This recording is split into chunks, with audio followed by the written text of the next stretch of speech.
Olá a todos.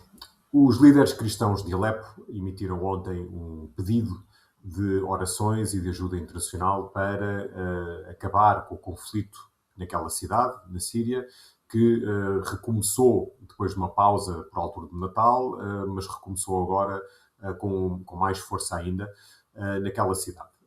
Os cristãos não estão diretamente envolvidos nos combates, não são uma das partes interessadas, mas acabam por levar por tabela. Há uma comunidade significativa cristã em Alepo e eles estão a ter que fugir das suas casas, muitos cristãos a fugir das suas casas, muitos têm sido acolhidos em edifícios da igreja para passar a noite porque tiveram de abandonar os seus bairros.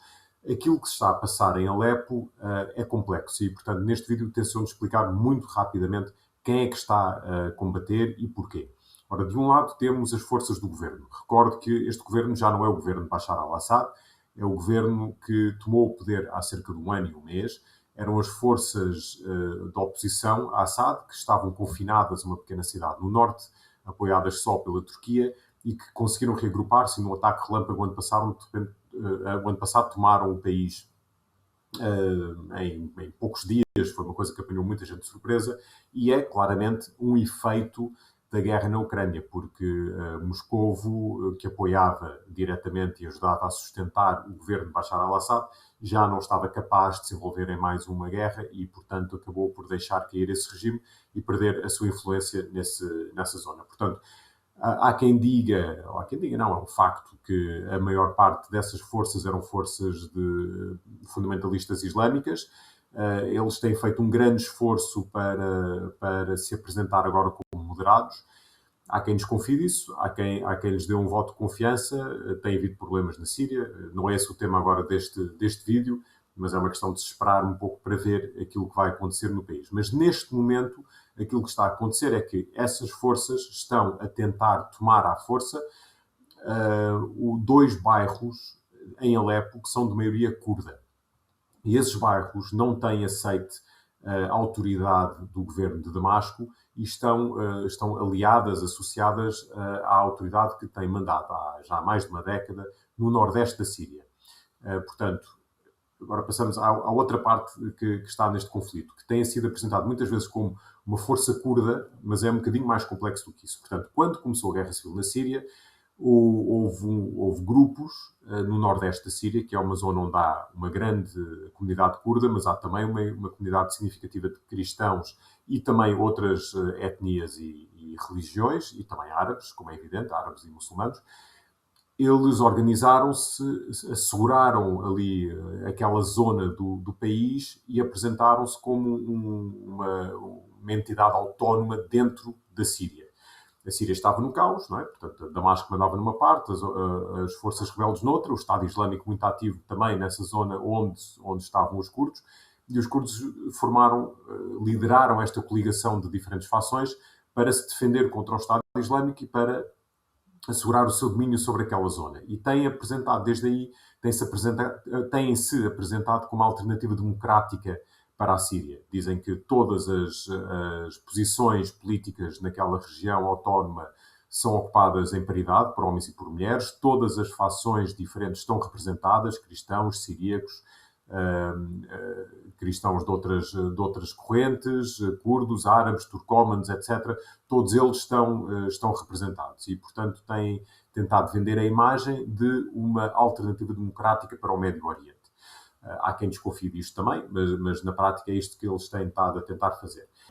O braço armado deste grupo, que eram as Forças Democráticas da Síria, SDF, na sigla inglesa, foram instrumentais em combater e derrotar o Estado Islâmico no terreno, naquela zona do país, portanto, onde faz fronteira com o Iraque, com o apoio de uma coligação internacional. Portanto, têm contado com o apoio dos americanos, um apoio periclitante, mas têm contado com o apoio dos americanos e por isso também têm conseguido manter ali o poder.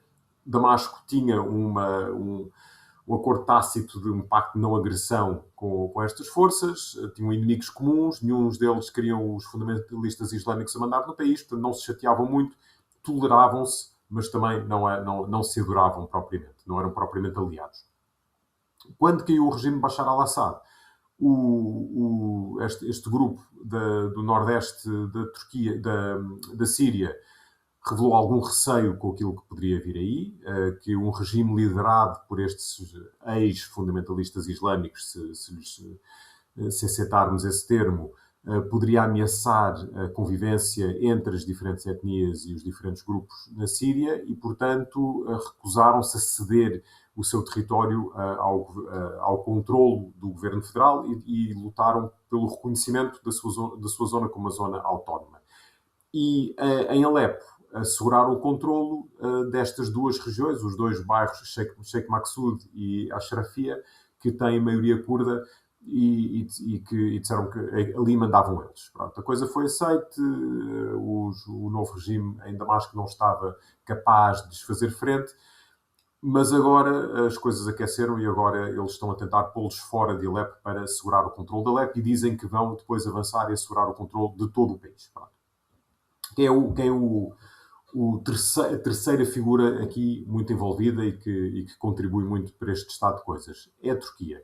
Porque a Turquia é quem apoiou sempre estes grupos que agora mandam no país. Portanto, a Turquia agora domina, por assim dizer, Damasco, porque exerce muita influência, apoiou e é criador do novo regime em Damasco. E, por outro lado, a Turquia odeia veementemente qualquer força que seja dominada por ou que seja influenciada pelos ideais curdos, porque tem um problema curdo interno e vêem as forças curdas no nordeste da Síria como uma extensão do PKK. E claramente existem ligações entre o PKK e as forças curdas do nordeste da Síria. Portanto, os turcos não têm qualquer interesse em que este projeto do nordeste da Síria vingue e estarão certamente também a pressionar o novo governo em Damasco para acabar com essa influência, tanto em Alepo como no resto do país. Portanto, é isto que está a acontecer. Existem, dentro desta coligação, como eu estava a dizer, dentro da coligação do nordeste da Síria, existem grupos cristãos, existem grupos armados cristãos. O Conselho Militar Siríaco é o braço armado de alguns partidos, grupos cristãos no nordeste da Síria, portanto são aliados dos curdos, não estão diretamente envolvidos nos combates neste momento. Eu acabei de contactar com uma fonte que está próxima destes movimentos políticos cristãos do nordeste da Síria, e ele disse-me que neste momento os únicos que estão envolvidos nos combates em Alepo são a força policial desta região autónoma da Síria, que as forças democráticas da Síria, que estão bem equipadas, que estão bem treinadas e que têm bastante capacidade militar, não se comprometeram ainda a 100% com esta luta, mas que irão fazê-lo se Damasco não recuar nas suas intenções. Portanto, isto tem tudo para piorar. E isso, obviamente, é péssima notícia para a Síria, que está há 15 anos numa guerra civil que parece nunca mais acabar e agora com uma nova frente. E, obviamente, são péssimas notícias para a comunidade cristã que vive em Alepo há cerca de 2000 anos e que vem com mais este conflito, mais uma ameaça à sua existência e à sua persistência e continuidade naquela cidade e no país.